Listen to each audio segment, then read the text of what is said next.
deliberate, calculated attempt to motivate political front other than actually executing what will benefit the people of God. Well, Mustapha, I see a man who's bitter. I'm not. Are you? I'm not. I'm not bitter. I just think Are you frustrated? I'm not frustrated. I just think that, look, because the emotions that you exhibit, you see, I see a man who... We are building a backward society where you can be happy today because you are powerful. But what happens to you tomorrow when you are not? So we can't build a society where rich men steal lands and they go scot-free. They are able to procure diamonds in Ghana. They take the land from the chiefs by force. They use Langa, they use the police. People just go to cantonment area because they are rich, find a way of taking land, and they do whatever they want. We are sitting in a place where people use their class to secure contracts, to execute it properly, and we are quiet. The taxpayer cannot complain. That is what is my problem, because you see, these acts would have denied more thousands of people like me. I say I'm from a poor home. We'll come back to you on your background. I mean it because I know the pain around poverty. Right. And what it takes for someone to be in the hospital and not able to pay their bills and they lose their life. Maybe since you brought it up, I'll just wait for us to get into, how you move on grassroots organizing and then moving to the Jubilee House. Maybe we'll save that. But let's talk about growing up. Where were you born, Mr. Gbande. In the OT region. How was life back then? You lived in school in OT region? I won slippers.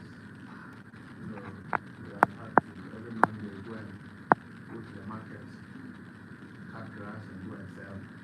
You wore slippers to school? What time was it? Times we didn't even have slippers. Wow.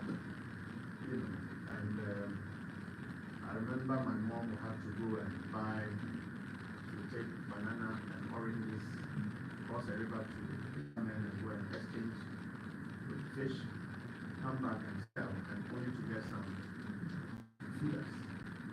So I've seen that, and I grew from that. And all that we were taught from our home was hard work. Primary school was where? In the OT region, where? Same place. Yeah, which school? My old town primary school. It's called? It was 2 meters away from my father's house. And we used to write on the floor. And I attended a kindergarten where we wrote on the floor, we wrote on slates, and then graduated to blackboard. That is my father. So my school is still there by the grace of God. What is the name of that school? I think that one day you should go and rebuild. Town LA Primary School. I'm already making arrangements by the grace. You rebuild your school. To God be the glory. Amen. It will happen. It will. Just so to let others know that there is so much God can do. There is so much, and for on God, there is nothing that is impossible. God is able to turn nobody to somebody. I do not own 10 acres. I do not own 2 houses. But you are fulfilled. But I am fulfilled because from where God took me from to where He has brought me, I don't want to have a flag in order to enlarge myself. To stay relevant. We'll come that writing on the floor, then to slate in his primary school. Then secondary school was what? Secondary technical school. At some point, I was to go to.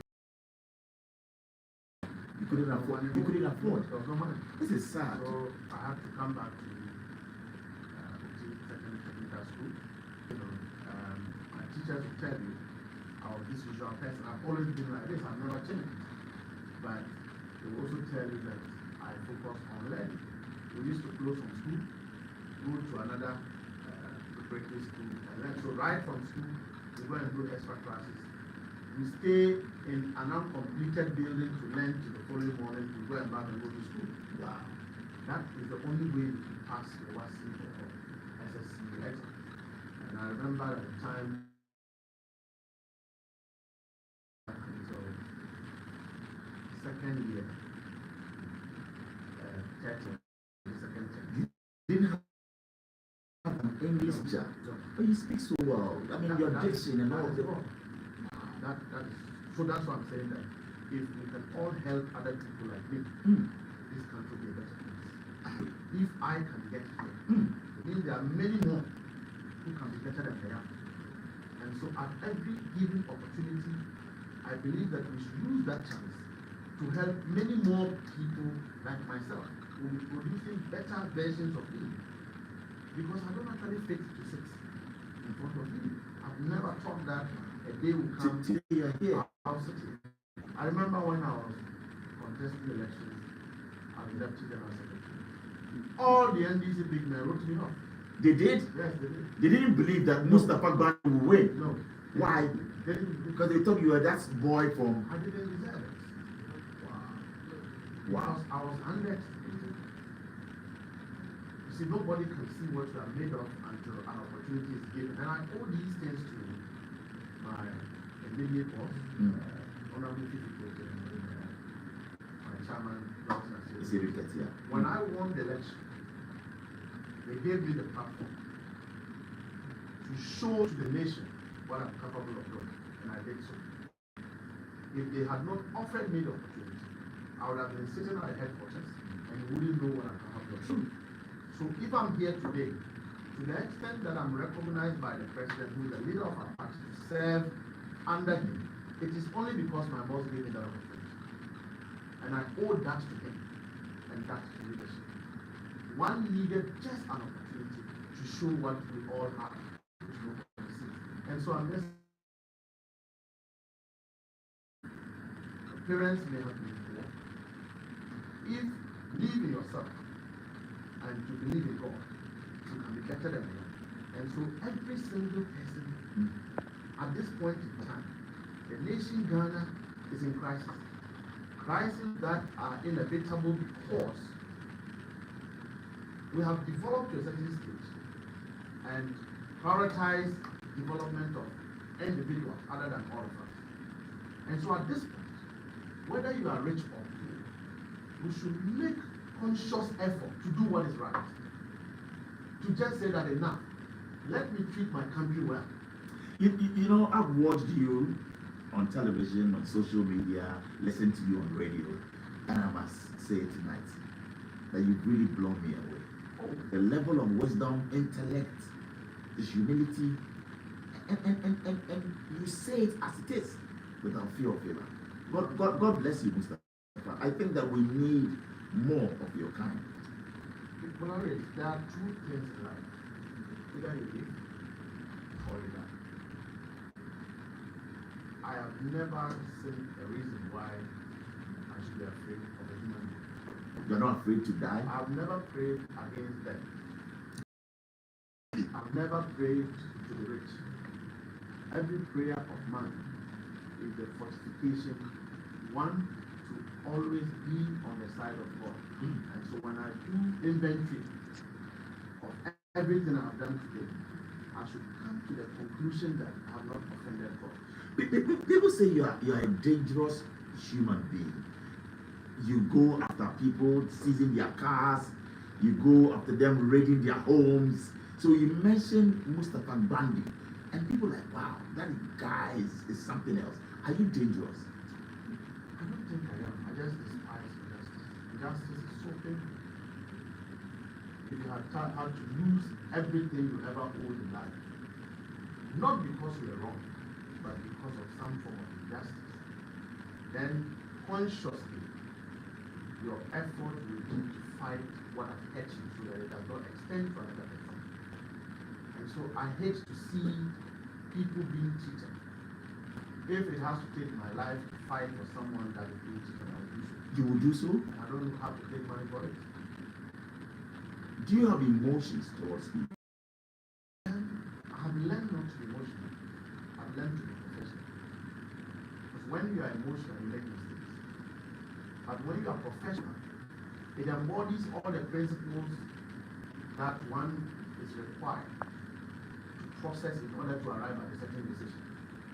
When you are emotional, you make mistakes and you become weak. But when you are professional with people, you don't take them for granted. And you are alert as to when they take it for granted. Because many people like to take others for granted. So you are not. I'm not doing it. You're emotional, but you're not too Even emotional. when you die, I try to process why you died. You do. To check whether you were reckless or you were not. Mustapha Gbande prevented it. Look, so you sit in a car with the driver and you sleep without checking the discipline, the composure of the driver. He will kill you and he will say sorry. You understand? It's because you are being emotional. But I would want to make sure my driver is fit enough, you are disciplined enough, you are composed enough to drive. Minus that, you don't need anything. Wow. So let's get into this. And you are saying you are not emotional. I don't also have you don't have enemies, or you don't know of them. I don't know them. I don't have the enemy. Why do you hate me? Because the NPP, many of them have come out to say, we see you gone after people getting their cars. They know that I'm not their enemy. They know they are wrong. Why do you go for their cars? Why do you raid their homes? And by the way, you've returned some of the cars, have you? Who did you do that? You went to Lord Come's house, did you? Yes, because why did you go to? I wasn't there. Yes. I had traveled and some of the boys had gone to Lord Come's house. That is the director of operations at Jubilee House. Under whose office I serve now. I intervened. Oh, okay. You know why? Why? I use this phrase that warlords don't fight warlords. Wow. It's a principle. If you violate it, it affects you. Warlords don't fight warlords. And number two, I also believe that the two traditions, political traditions, must be preserved. So an NPP executive must be preserved by an NPP executive. So you retain Lord Come's The cars. business is that if you go into government and you've done something wrong, then it is you versus the state. But NDC NPP must not be seen antagonizing itself. That is my belief. I believe that Lord Come is a well-respected personality within the NPP corporation. It doesn't matter how you see him. I am sitting at his office right now. Right. And I the last time I said individuals like my senior brother Koku, he's somebody I will respect in as much as I disagree. You don't want to antagonize your predecessor, your successor, somebody who has left the position for you to come and be there. Right. You don't want to do that. And so Samuel Oku is a party president. Right. And our boys have gone to see. Oh, they went to see Samuel Oku's cars. A vehicle which is a party car. And a party vehicle. So tomorrow, if the NPP comes to power, should they see NDC party vehicles? No. So you ask them to return? To return. Because most of these party vehicles, you will not even have papers to it because the donors may not give you the papers. There are many ways party finance their logistics. So if you go and ask the party vehicle, or you go and ask documentation for a party vehicle, you will get. But the reality is that many of President Akufo-Addo's appointees have stolen a lot of vehicles belonging to the states. Many of them recovered quite. How many cars have you recovered? A lot of them.